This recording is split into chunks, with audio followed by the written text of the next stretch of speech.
Here we are with the final TV segment of Season 1 of Nerd Bar Live. And we're going to talk about Agents of S.H.I.E.L.D. because they just had their season finale. And boy, did some questions get answered and some new questions questions, of course. Yeah, we finally know who Chloe is. Well, I'm saying Chloe because that's the actress's name. Sky in the show. She's Daisy Johnson. Or Quake, I think, is her superhero name. I think so. I think... Look down here and we'll watch it. Yeah, I think Bendis created that character. Oh, okay. I didn't know that. Yeah, so it's not... It's kind of a new character. That is newish. And cool. But I understand they've kind of merged her character from the comics into being an Inhuman also. Which just opens the door for now a whole series of Inhuman properties to start. Well, there's already an Inhuman movie in the works. You know, that's happening now. And so the TV show's going to get to introduce the movie now. The TV show's going to lead up to that movie. And something I think Agents of S.H.I.E.L.D. has done really well with is meshing with the Marvel movies as they come out. Oh, yeah. They've done a really good job of that. They have. The Captain America one especially was amazing. Yeah. Because I saw one, and I saw the other one like right after it, and it was like I was still watching the same thing. And the Coulson character is just such a great character. This seemingly mousy federal bureaucrat who can kick ass. It's a great character. Yeah, he's just a great character. We need to get him for XCon. We've tried. We'll try again. We need to try harder. I'm trying to appeal to you. I'm trying to appeal to your vanity. I know you do stand-up, Clark. We need you to come here and do some stand-up and meet your fans. It'll be awesome. Yeah, it'll be awesome. Come to the beach. Yeah, we'll put a little umbrella in your drink and everything. It'll be sweet. Love it. Tahiti. Come on, buddy. It's a magical place. Right, or it sucks, as he said towards the end of one of the seasons. But anyway, so Sky, her father, she meets her father. Her father tells her to take the obelisk and go to this temple, and her powers will be revealed to her. Uh-oh.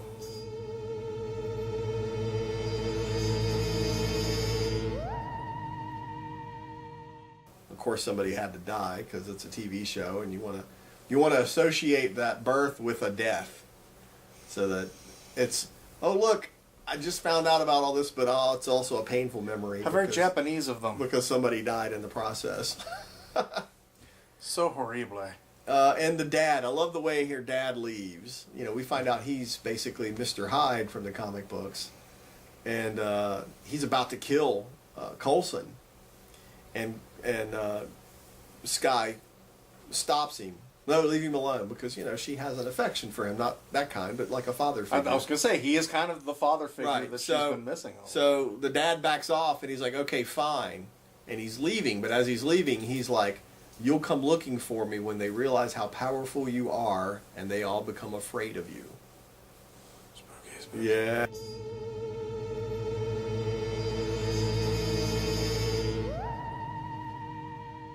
So... what does that mean for next season? What? I think next season is just going to be... There's going to be a lot of mistrust, I think, between Coulson and Sky now next season. Because, you think? Yeah, I think Coulson's going to be really guarded about her now that she's got these abilities, and he's going to be concerned if they get out of control, or, you know... Now she's a real asset. I mean, they hinted throughout the seasons that she was an asset, that all sides were going to fight for her because she has some special ability that she doesn't know about. But now that she's becoming aware of it, you know, does she take control? Does she own it? Does she suppress it? Does it create mistrust in the team? That's a good question, because there really weren't any meta-human characters on the team up till now. They're all just like really good at what they do. Does Coulson encourage her to use it to help them apprehend the bad guys, and she says no, she wants to do it the regular way because she doesn't want to be different? I mean, there's a lot of ways that thing can go, or it can go back and forth, and we're just going to have to tune in to find out. That's a good point. Maybe it changes her in some way. Yeah, well, I'm sure they're going to be tying it into the upcoming Marvel movies, so we're going to definitely stay tuned for that. So, you can go to abc.com and watch these shows for free a week after they air. So if you haven't seen it yet, log in and check it out. Totally go binge watch it right now. And we'll see you next year. What are you, some kind of nerd? When I am in Myrtle Beach, I hang out with my fellow nerds at Nerd Bar on Main Street. On Thursdays, I enjoy the board games and the beer nights before I get to the chopper. Yeah, go to Facebook.com/NerdBar1 for more info. I'll be back.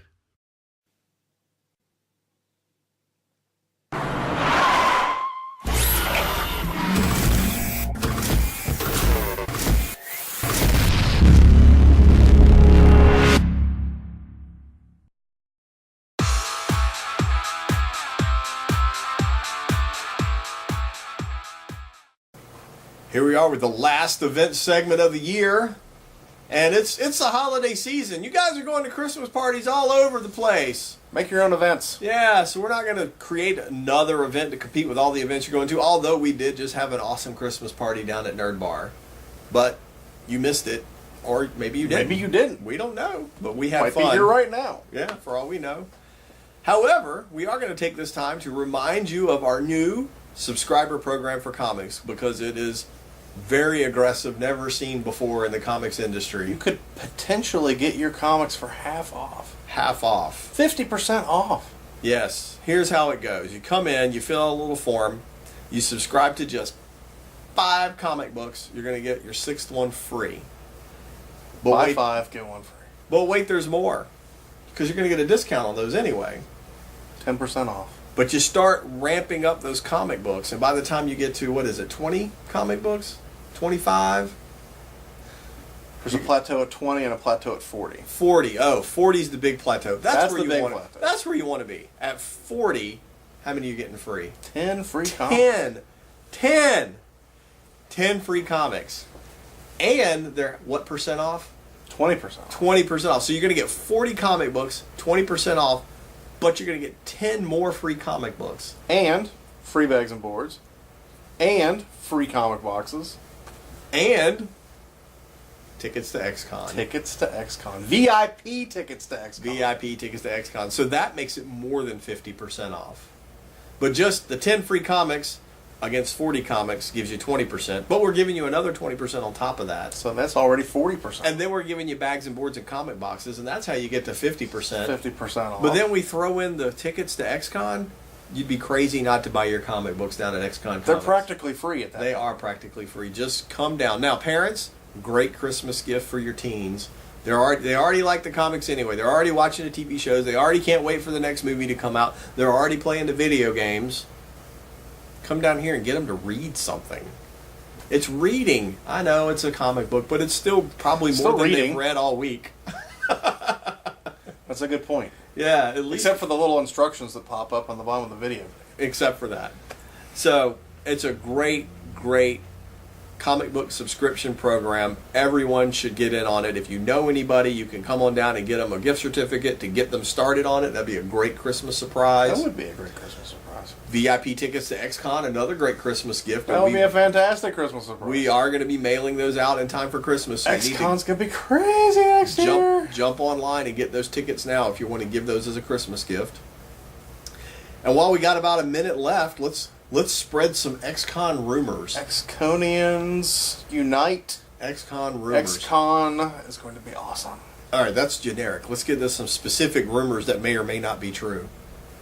There's going to be live dinosaurs. Now, see, that wouldn't be true. You don't know. As far as there you might know. be live dinosaurs. We are working on lots of contracts with lots of great guests. Walking Dead fans, you're going to be very happy, I think. Walking Dead. Buffy the Vampire Slayer. Buffy the Vampire Slayer. Firefly. Firefly people, Maybe. come on. We're working on it. We're getting closer. We're rubbing the flesh a little bit. We're getting there. Oh God, Agents of S.H.I.E.L.D. possibly. We just talked about that tonight on the show. And then of course we always try to hit all your other favorites. Star Trek? Maybe. Star Wars. Who knows? It's always been good. There's no reason to think it won't be good this year, but it does take a lot of phone calls. It's happened before. It will happen again. Yes. XCon's going to be bigger. Keep your trust in right here. Now, there's a good rumor we're going to have double the space this year. That's going to be crazy. I think.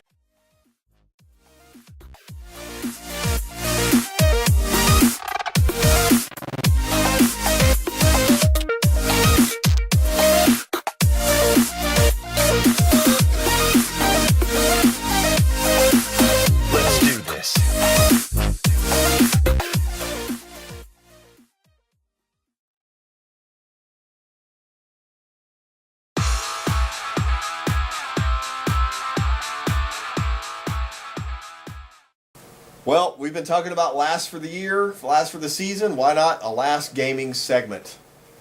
Now, we've talked about a lot of fun games, nerd games. We even talked about some childhood games you could play for free this past year. Today, we're going to talk about a really fun, silly game that's a thing on a thing of a thing. If that makes any sense to you, it will in just a minute. Angry Birds Star Wars, the tabletop game. Let that sink in for a minute. Angry Birds from the app, whee!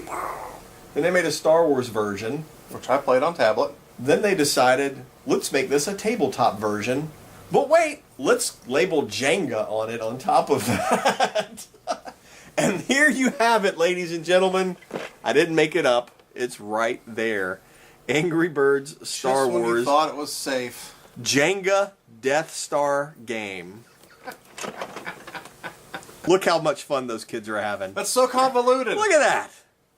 Okay, so what you do is you build the Death Star, and then you take turns. One person builds it, the other person tries to destroy it, and the goal is to knock the piggy stormtroopers out of the Death Star. The piggy stormtroopers, right? Those guys. So like the real game, if you for every piggy you knock out, you get 1,000 points, and for every bird you have left over, you get 1,000 points, and then you just go against each other. Now, that's fine and good if you want to buy one set. This normally retails for $40. I think at XCon Comics we have it $20, ladies and gentlemen. It's a bargain. Half off every day. Come and get it. What a bargain! But now let me tell you why we have it half off. Because the fun way to play this is to get 2 of these. And each of you build your own Death Star, and you take turns attacking each other's Death Star, and the last man standing wins. Sounds kind of childish, but I have to tell you, grown-ups, it's a lot of fun, especially when there's beer involved. Say it makes a fantastic drinking game. It makes an excellent drinking game. Every time your Stormtrooper piggy falls out, tip it up, ladies. So, this is going to be a short segment, because I don't know how much more we can say about this. Other than you need to get down to XCon Comics. You just have to see it. And get yourself an Angry Birds Star Wars Jenga Death Star game. Now we have other versions of this here, not just Death Stars. We got TIE Fighters and other things. Yeah, but no Jenga. No. This is the only Jenga one. And you know what? I'm having a feeling like maybe we should be playing this at the bar the next time you guys come on down. So, that's our gaming segment for 2014 Season 1. We'll see you in 2015.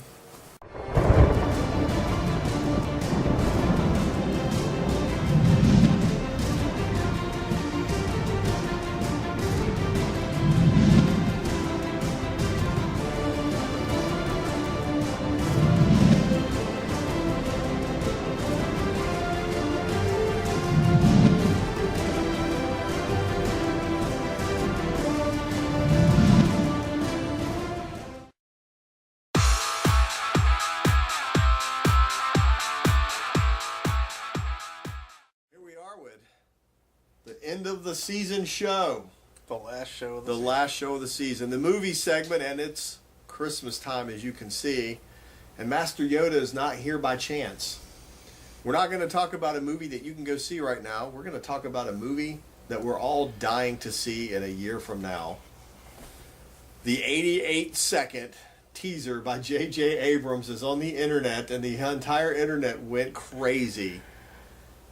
Rightly so, I think. The trailer for the new Star Wars movie, and they call it Episode 7, right? Was it A Force Awakens or something like that?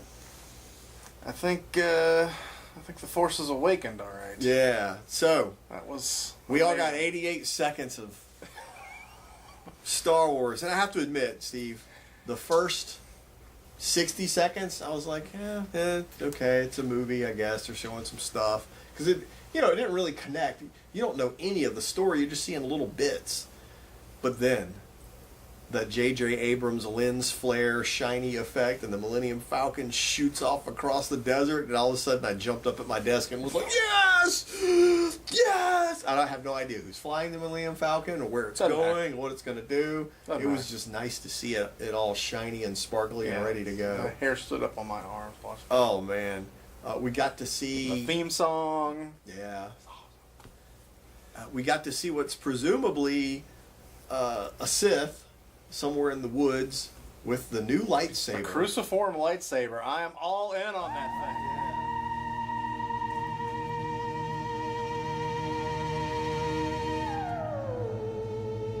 There's been lots of debate over the design of it and the functionality of it and the practicality of it, and all I have to say is I don't care. It looks pretty cool. I was going to say, doesn't matter. Looks cool. Nobody cares. Way to go, JJ. Now, I guess the assumption is the Sith were killed. All the Jedi were clearly wiped out except for, well, one. Maybe, one that we know of anyway. Well, technically, Leia is also considered a Force adept, so she could become a Jedi. So the groups are starting to reform, but they're rebuilding from, I guess, what was left behind. And so, yeah, there's going to be some advances in technology or deep downgrades. Who knows? That's a good point. That's a good point. The one of the rumors for the storyline that's out there is that you see this as a galaxy that has been ravaged by war for years and years and years. And they're over it. And so maybe we are going to see a huge downgrade, and these are the survivors. These more are people primitive that have just picked together their society and are going on as best they can. I don't know. So we have to wait a whole year. We have to wait a year and find out exactly. We have to get all the false information through the internet. We do know Mark Hamill's in it, being Luke. We don't know if it's for a second or the whole movie. We know Carrie Fisher's there. We know Harrison Ford is there because he broke his hip or something, didn't he? I think it was sprained his ankle. Sprained his ankle. I just wanted to say hip because he's old. Sorry, Harrison Ford. We still love you. Broke a toe or hangnail. Something. Peter Mayhew's there to be Chewbacca again, and that's just purely giving props to the old cast because honestly, I'm sure Kenny Baker will be back as R2-D2. It's just a costume. They could have stuck any tall dude in the costume, but they brought Peter Mayhew back. Well, sure. That's just you got to have the people. That's out of loyalty. Cast. It's out of loyalty. Right? Absolutely. They have not needed a person to be inside of the R2-D2 since the first movie. But Kenny Baker has still always been R2-D2.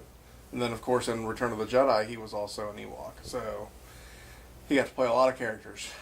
Now, I hear the plot is there's another Sith who was kind of manipulating Palpatine.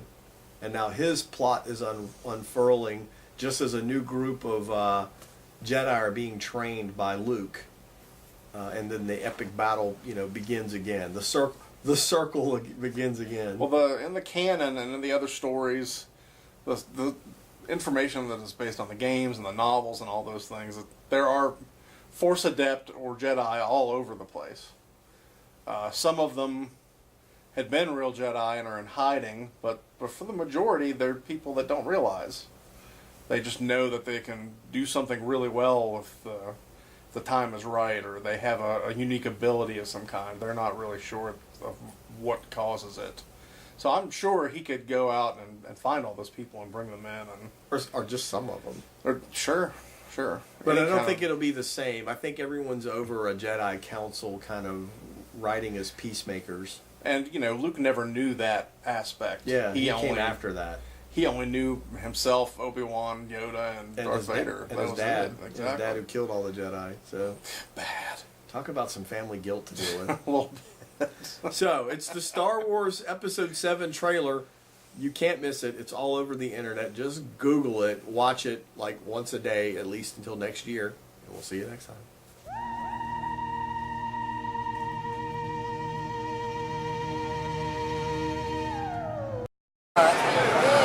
Whenever we're at Myrtle Beach, we're not hitting the waves in the beautiful sand and jumping the shark just like the Fonz. We like to go slaughter some innocent souls down at the Nerd Bar. Nerd Bar! Nerd Bar! Nerd Bar!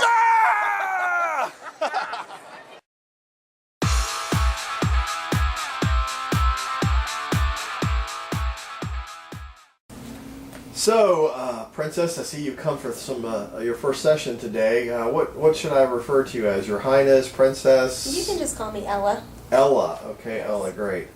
Ella, what's the main reason you're here today? I'm sure you're not happy with something. Well, there's a few reasons, but the main reason is my husband and I got into a huge fight. He kicked me out of the palace. Whoa. Yeah, and he told me that I have daddy issues. Daddy issues. Mm-hmm. Do you think you have daddy issues? I think I have way more than daddy issues, probably. Tell me a little bit about your mother. My mother. Well, my real mother died when I was young. And then my father married this wretched woman, and then he died as well. And then I was stuck with her, but I wouldn't consider her my mother. No, so not a good relationship with your stepmother. No, terrible. Terrible. Any siblings? Yes, 2. They were just as terrible. Step siblings or Yes, step siblings? stepsisters. Mm-hmm. But you got married to a prince and you're a princess now. That can't be all bad, is it? It wasn't at first, but then it just seemed very confining. I mean, my stepmother and sisters were always telling me what to do, and I married him, and now he tells me everything to do too. Okay. Do you have any friends? Yes, the mice and the birds. Mice and birds. So you talk to mice and birds. Yeah, they saved me during a really rough time. Do they talk back? Of course. I see. I'm going to have to refer you to another specialist. Why?